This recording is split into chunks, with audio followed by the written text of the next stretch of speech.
আলহামদুলিল্লাহ। সমস্ত প্রশংসা আল্লাহ রাব্বুল আলামিনের জন্য। দুরূদ ও সালাম মুহাম্মদ সাল্লাল্লাহু আলাইহি ওয়াসাল্লামের উপর শান্তি বর্ষিত হোক তামাম পৃথিবীর মুসলমান নর ও নারীদের উপর।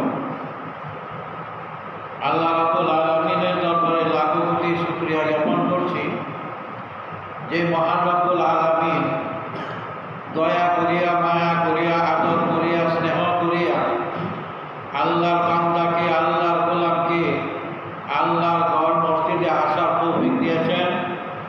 এর জন্য আমরা আল্লাহ তাআলার দরবারে শুকরিয়া আদায় করি, আলহামদুলিল্লাহ।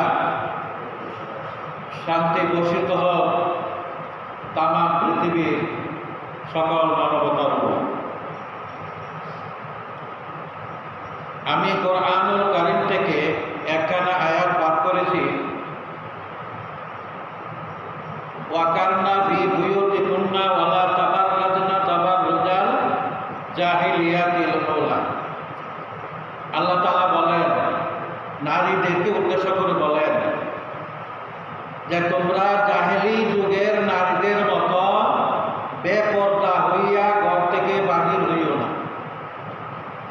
আজকে জুমার দিন, এখানে নারী নাই, এখানে আমরা সকলেই পুরুষ, কিন্তু প্রতি পুরুষেরই অধীনস্থ নারী আছে। আমরা আজকের আলোচনা